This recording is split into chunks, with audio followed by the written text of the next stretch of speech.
2 years ago today, the Potomac River flooded this area of Georgetown, affecting these businesses that you see here behind me. But today, these businesses are back open again to patrons. Congress is back in session this week, and LGBT rights tops its agenda. A deadly train accident Wednesday night occurred on Elmira's south side. Reports say a Norfolk and Southern train hit a person who was walking on the tracks. The Affordable Care Act, the Defense of Marriage Act. The Supreme Court has taken up a lot of high-profile cases in the past couple of years. This snowstorm has caused many people to rush to the store to grab a shovel and start digging out. The removal of the scaffolding on the Washington Monument here in D.C. should be cause for celebration, but many people here are not happy about it. I'm here right outside of the Navy Yard, where the shootings that occurred last week left 12 people dead and more than a dozen wounded. The investigation into the shooting remains ongoing, and the base here is still a crime scene.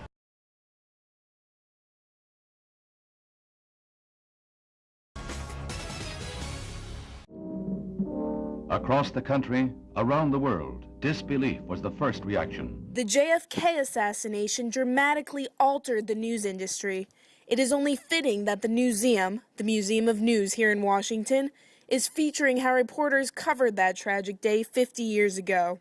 Here in the Three Shots Were Fired exhibit, we focus on the story of the assassination and specifically how reporters and news media covered that tragic event. Jonathan Thompson from the museum showed me around the exhibit. As I walked in, a teletype machine from UPI caught my eye. UPI was the first news outlet to report President Kennedy had been shot. It's really when TV came into age.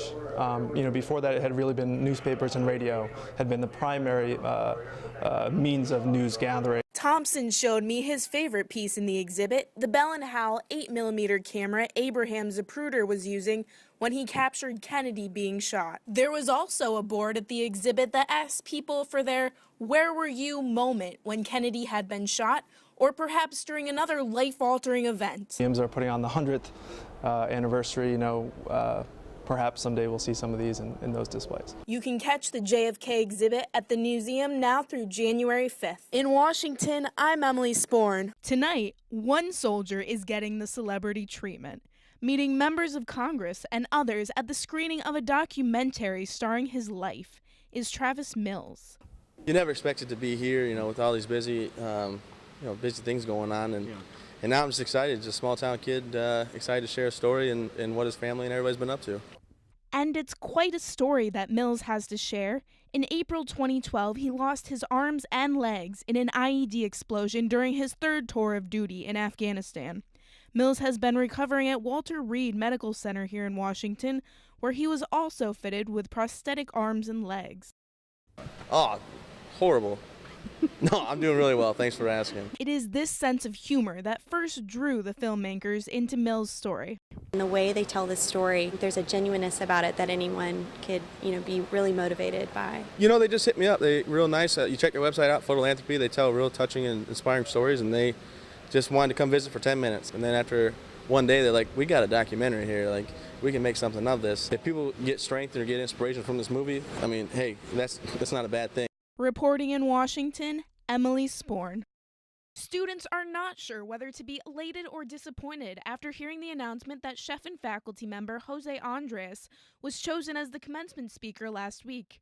Many students were expecting someone more prominent or politically oriented. I think it's good that GW is bringing people from the community, from the faculty, and you have someone like Kerry Washington who has GW ties, but when you set up a palette of people of national prominence, Rahm Emanuel, Michelle Obama, Michael Bloomberg, you're setting up for people like that to have to give out commencement speeches. If you are still unsure who Jose Andres is at this point, you are not alone.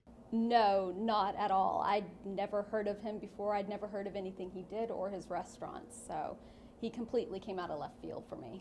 So far, Andres has declined to comment about his selection to be commencement speaker. He is a prominent chef who owns several restaurants in D.C. and internationally.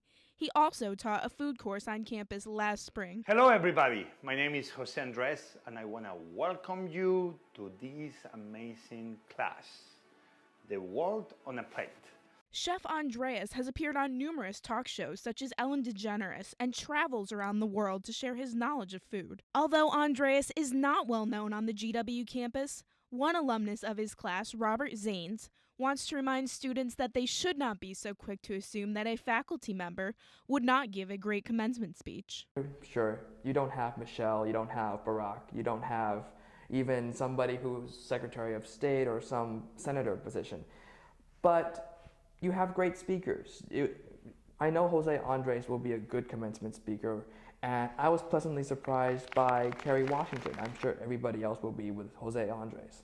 Although not every GW senior can agree on the choice of Chef Jose Andres to be the commencement speaker out here on the Mall in May, one thing every senior hopes for is that he'll definitely show up with some food. For The Source, this is Emily Sporn reporting.